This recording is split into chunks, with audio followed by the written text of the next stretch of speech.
Hello everyone, welcome to Civil Academy YouTube channel. First of all, I would like to congratulate you all for India's 75th Republic Day celebrations. जितना important Republic day India की history के लिए है, existence के लिए है, उतना ही आपके एग्जामिनेशन पॉइंट ऑफ व्यू से भी इम्पोर्टेंट है। तो आइए आज कवर करते हैं 75th रिपब्लिक डे का एक इम्पॉर्टेंट एस्पेक्ट। वो इम्पॉर्टेंट एस्पेक्ट है इंडिया के चीफ गेस्ट जो कि हैं फ्रांस। इंडिया और फ्रांस की पार्टनरशिप के बारे में अगर बात करूं तो वो दिन ब दिन साल दर साल बढ़ती गई है और 1998 में इंडिया और फ्रांस के बीच में स्ट्रैटेजिक पार्टनरशिप एस्टैब्लिश हुई है। इंटरनेशनल रिलेशंस में अगर मैं स्ट्रैटेजिक पार्टनरशिप के बारे में बात करूं तो ये इस तरह की एक पार्टनरशिप होती है जब दो देशों के बीच में, दो नेशन स्टेट्स के बीच में ऐसे रिलेशंस बनते हैं जिन रिलेशन से उनके गोल्स, उनके लक्ष्य एक पैरेलल दिशा में आगे बढ़े। अगर हम फ्रांस की बात करें तो इंडिया और फ्रांस की स्ट्रैटेजिक पार्टनरशिप का कोर है डेमोक्रेटिक वैल्यूज। इंडिया और फ्रांस दोनों ही डेमोक्रेटिक वैल्यूज और प्रिंसिपल्स में बहुत ही ज्यादा भरोसा करते हैं। दोनों ही देश भरोसा करते हैं मल्टीलैटरलिज्म में, मल्टी कल्चरलिज्म में, multilateralism to tackle global challenges में, एंड दोनों ही देश रिस्पेक्ट करते हैं इंटरनेशनल लॉ का। ये वो एरियाज हैं जिसने इंडिया और फ्रांस की स्ट्रैटेजिक पार्टनरशिप को एक नए लेवल पे पहुंचाया। आगे जाके हम डिस्कस करेंगे कि इंडिया और फ्रांस की स्ट्रैटेजिक पार्टनरशिप में कौन से और नए एरियाज, कौन सी और नई कोलैबोरेशंस ऐड हुई हैं। आपके एग्जाम पॉइंट ऑफ व्यू से ये वर्ड्स बहुत इंपॉर्टेंट हैं, स्लाइड बहुत इंपॉर्टेंट है, इसको ध्यान में रखते चलिएगा क्योंकि आज हम एक प्रीलिम्स और मेंस दोनों से रिलेटेड एक क्वेश्चन भी करेंगे।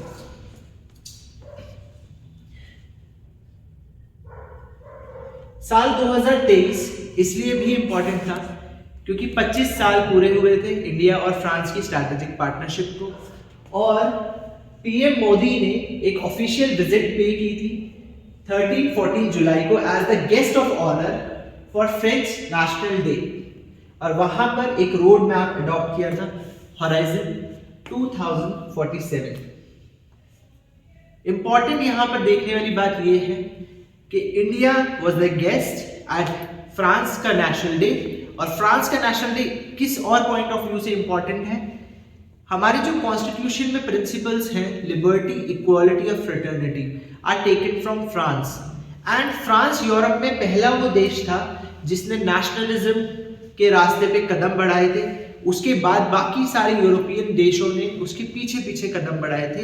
इन प्रिंसिपल्स की तरफ उनका ध्यान गया और उन्होंने, बाकी देशों ने भी इनको अपने कॉन्स्टिट्यूशन में का हिस्सा बनाया, लिबर्टी, इक्वालिटी एंड फ्रेटर्निटी। आइए देखते हैं। तो political, economic and security front पे अगर हम बात कर चुके हैं, अगर देखा जाए कल्चरल फ्रंट पे तो वहां पर भी इंडिया और फ्रांस एंगेज होते दिखे।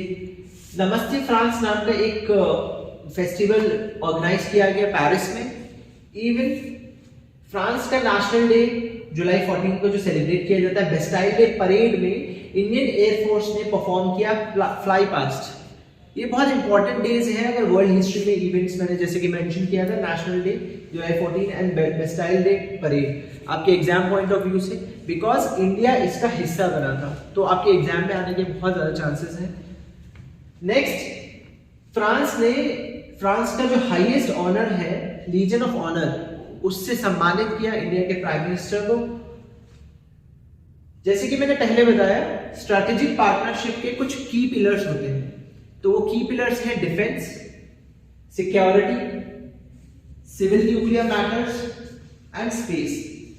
बट इसको ब्रॉडन किया जा रहा है, स्ट्रैटेजिक पार्टनरशिप को ब्रॉडन किया जा रहा है। इसमें इंक्लूड अप करता है इंडो पैसिफिक एंगल, जैसे इंडो पैसिफिक में सिक्योरिटी को लेकर बातें, कंसर्न्स बढ़ते जा रहे हैं, सिक्योरिटी का थ्रेट इंडो पैसिफिक में बढ़ता जा रहा है। इंडो पैसिफिक वो एरिया है जहां इंडियन ओशन और पैसिफिक ओशन रीजन को अगर हम इंक्लूड करें, वो ट्रेड के पर्सपेक्टिव के लिए, इंटरनेशनल ट्रेड के लिए बहुत इंपॉर्टेंट है, और उसके स्टेक होल्डर्स बहुत सारे देश हैं, बी इट डेवलप्ड नेशंस और डेवलपिंग कंट्रीज।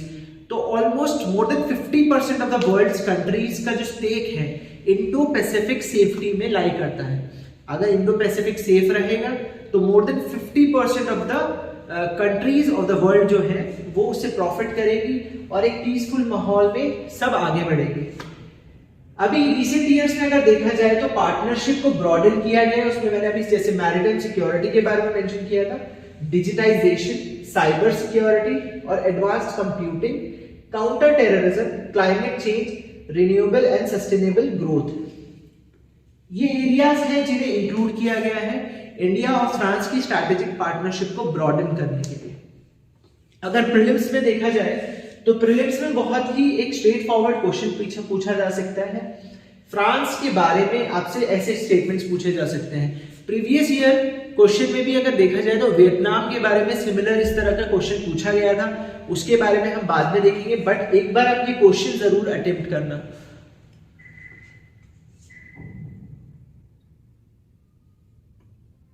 पहला स्टेटमेंट आपको फ्रांस की पॉलिटिकल स्ट्रक्चर के बारे में बात करना है। तो ये एटलीस्ट जिस कंट्री को हम एज चीफ गेस्ट बुला रहे हैं या फिर जो भी हमारे कंट्री के साथ रिलेशनशिप्स हैं, आपको कम से कम उसका पॉलिटिकल स्ट्रक्चर तो पता होना चाहिए। तो ये क्वेश्चन बहुत इंपॉर्टेंट हो जाता है प्रीलिम्स पॉइंट ऑफ व्यू से। इसको आप अटेम्प्ट करिएगा जरूर और अपने आंसर्स कमेंट सेक्शन में बता दीजिएगा। ये एक प्रीवियस ईयर क्वेश्चन है, सिमिलर आप देख रहे होंगे फॉर्मेट दोनों का। ये यूपीएससी में ऑलरेडी पूछा जा चुका है वियतनाम के बारे में। उसी तरह का एक ऐसा क्वेश्चन बन सकता है। प्रैक्टिस के लिए आप भी इंडिया और फ्रांस के रिलेशनशिप्स को थोड़ा स्टडी करके इस तरह के 2-3 क्वेश्चंस पे आप और प्रैक्टिस कर सकते हैं। अगर मेंस में इस तरह का सवाल पूछा जाएगा, मेंस में तो वैसे थोड़ा ब्रीफ क्वेश्चन ही पूछा जाता है अगर यूपीएससी में देखा जाए तो, बट मैंने थोड़ा सा क्वेश्चन को भी एलाबोरेट किया है आपके लिए ताकि थोड़ा आपके लिए लिखना और समझना आसान हो जाए। इतना बड़ा क्वेश्चन पूछा नहीं जाता, क्वेश्चन ब्रीफ होता है, बट मैंने खोल के थोड़ा क्वेश्चन पूछा है आपसे ताकि आप समझ पाए। तो ये क्वेश्चन है, evaluate the historical evolution and current dynamics of India France relationship. तो हिस्टोरिकल इवोल्यूशन के बारे में पूछा है, कहां से शुरू हुआ, कहां तक पहुंचा, फिर करंट डायनामिक्स, आजकल क्या चल रहा है, analysing the diplomatic, economic and strategic facets. Again जब भी इस तरह का कोई क्वेश्चन आता है तो आप उसको डिफरेंट एंगल्स पे आप एनालाइज करोगे और उसको आंसर करने की कोशिश करोगे। Assess the contributions of India-French ties in regional and global stability। यहाँ पे इंडो पैसिफिक एंगल के बारे में हिंट दिया गया है।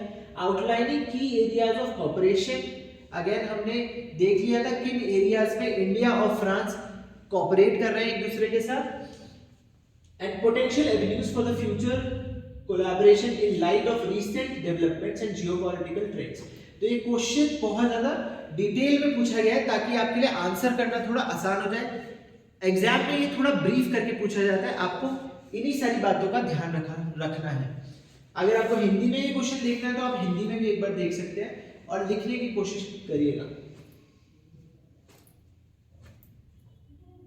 ये हिंदी में ये क्वेश्चन है, सेम क्वेश्चन मेंस का, और ये इंग्लिश में है।